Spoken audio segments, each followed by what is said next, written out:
Joe Biden é o novo presidente dos Estados Unidos. Joe Biden, com 77 anos de idade, 36 anos dedicado à vida pública. Durante 8 anos foi vice-presidente de Barack Obama. Como vice-presidente, presidiu o Senado dos Estados Unidos da América. Conhece como poucos todos os meandros da política norte-americana.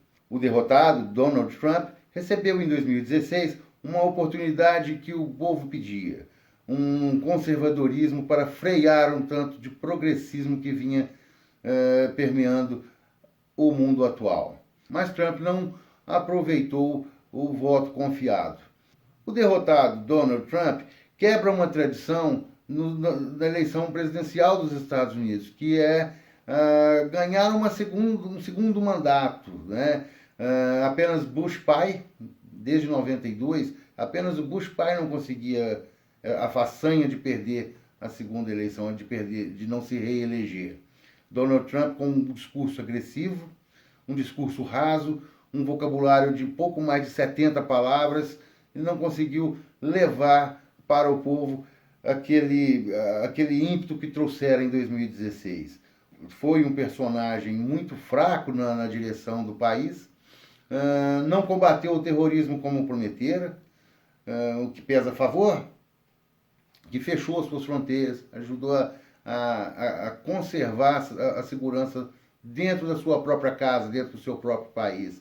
Apesar de que muitas acusações de racismo, xenofobia, misoginia, entre outras coisas, com gente do seu próprio país, seus próprios eleitores. É sempre bom lembrar que um bom estadista não governa somente para os seus eleitores, governa para o país de origem. Não foi o caso de Donald Trump, por isso não foi merecedor da reeleição, vencendo Biden, de 77 anos, uma idade muito avançada, mas que tem ao seu lado uma vice progressista, sim, mas uma jovem advogada, filha de jamaicanos com indiano, que transita muito bem no judiciário americano e pode trazer para os Estados Unidos, ao lado do seu presidente, podem trazer aí de volta a lei e a ordem, que os Estados Unidos tanto prescindem nesse momento. Né? Falando um pouco da votação, das pesquisas da votação e da apuração. Muito no início da apuração foi falado sobre pesquisas de intenção de voto, os erros que cometeram estavam muito distantes, as análises não estavam perfeitas. Vamos lá, partir em defesa aqui das pesquisas. Elas não erraram tanto, né? A gente tem que observar o seguinte, há uma margem de erro de 4%. 4% de margem de erro, por quê? Nos Estados Unidos, o voto não é obrigatório. O voto, ao contrário do Brasil, que nós temos o dever cívico de votar, o americano tem o direito ao voto. O voto não sendo obrigatório, dificulta uma melhor filtragem. Vamos tentar comparar. Um cidadão é abordado numa pesquisa e diz que não vai votar. Não vou votar, não preciso votar, não sou obrigado, não vou. No dia eu vou trabalhar, porque nos Estados Unidos a eleição finda num dia útil. Né? Então não vai votar, enfim. Mas no dia da eleição, ele pode perceber, poxa, o meu candidato vai perder, eu vou lá. Então já perdeu aí uma margem. Um outro detalhe, que esse é o exemplo mais clássico que eu vou dar, que é da Flórida, onde era um estado bem disputado por ambos. E a Flórida tem umas peculiaridades. É um estado habitado por latinos, é um estado habitado por muitos cubanos, dentre esses latinos, muitos cubanos. O cubano, quando foge de Cuba, ele não está descendindo do seu país de origem, ele não está fugindo de Cuba, ele está fugindo de um regime. Ele é um dissidente do regime cubano, do regime castrista. E quando ele entra nos Estados Unidos, ele ganha direito de voto, ele vai sim votar, vai apoiar naquele que, como o Trump fazia, né, aquele que combate com veemência o regime cubano. Então, a Flórida tinha essa peculiaridade, filtrar por etnias, filtrar por imigrantes. Porque nem todo latino é progressista, nem todo latino é conservador. Este que pode ser considerado como um erro, talvez até uma falta de investimento para uma pesquisa mais ampla, mais pura, né? Então, a questão da pesquisa. No Brasil, já falamos aí anteriormente que o impacto será maior. Fiz um vídeo há poucos dias em que discutia exatamente isso. O impacto aqui será maior.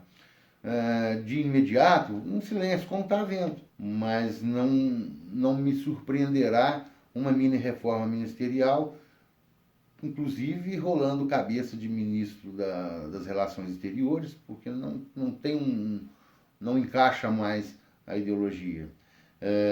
O ministro do Meio Ambiente também, que é muito criticado. O meio ambiente do Brasil é muito criticado por Joe Biden, que vai interferir nisso, vai fiscalizar, né, se os tratados estão sendo seguidos, se as queimadas continuam, inclusive oferecer um aporte financeiro. Pode ser que também o Ricardo Salles não permaneça, mas isso não é... Hoje, por um tempo, a gente vai participar aí de um silêncio vindo lá do Planalto Central. Sobre a apuração tão morosa, né? Isso daí é uma característica da eleição dos Estados Unidos, da política norte-americana. Talvez a gente ainda não tinha percebido, né? O público médio não tinha percebido, por não se envolver tanto com essa polarização Donald Trump, Joe Biden, republicanos versus democratas. Mas esse envolvimento maior provocou uma votação expressiva, né? Muita gente que não votaria foi votar para fazer valer aquele seu desejo de ver ou o Trump reeleito ou o Biden como presidente da República. Não acredito que ali alguém votou com veemência em Joe Biden, votou contra Trump. E o Trump votou a favor de Trump. Isso é óbvio. Então, essa morosidade se dá porque nos Estados Unidos são 50 estados, então são 50 colégios eleitorais, mais o Distrito de Colômbia. Então são 51 eleições ocorrendo no mesmo dia, com método arcaico, muitas vezes no papelzinho, ou furando no furo, a cartolina com o número do nome do candidato, fura. E são muitas eleições ao mesmo tempo. Para senador, eleição até para representante judiciário do distrito, sempre na mesma data da eleição. A eleição não começa e termina no mesmo dia, ela tem um prazo, ela começa num determinado prazo e termina sempre numa terça-feira em novembro, no início de novembro. A primeira terça-feira de novembro, tá? Na verdade. E já falei dos 50 estados, 2 deles estão fora do território, um deles fora do continente, o Havaí, uma ilha, está isolado, vota 100% pelo correio. E o Alasca, também fora do continente, mais acima, vota 100% pelo correio.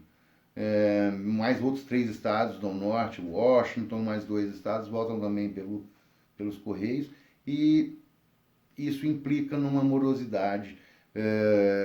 Alguns condados no interior dos Estados Unidos já optam pela urna eletrônica. Então, neste quesito, nós estamos muito avançados, mesmo suspeitando que haja violação das urnas eletrônicas, ainda é um avanço. Tanto que agora a diferença não está tão grande, porque nos Estados Unidos, com toda a fiscalização, fazendo tudo manual, não tem o risco de haver uma violação no seu voto, há uma judicialização em curso. O Trump não aceitou muito e o que nós vimos hoje é uma bagunça. A partir do dia 20 de janeiro, assume Joe Biden. Não acredito que o judiciário americano irá atender a demanda de Donald Trump. Seria expor demais a reputação das instituições, que são sólidas, né? E boa sorte para os Estados Unidos, para o povo dos Estados Unidos, para o povo do mundo inteiro. Para nós também, muito boa sorte, um abraço e até a próxima.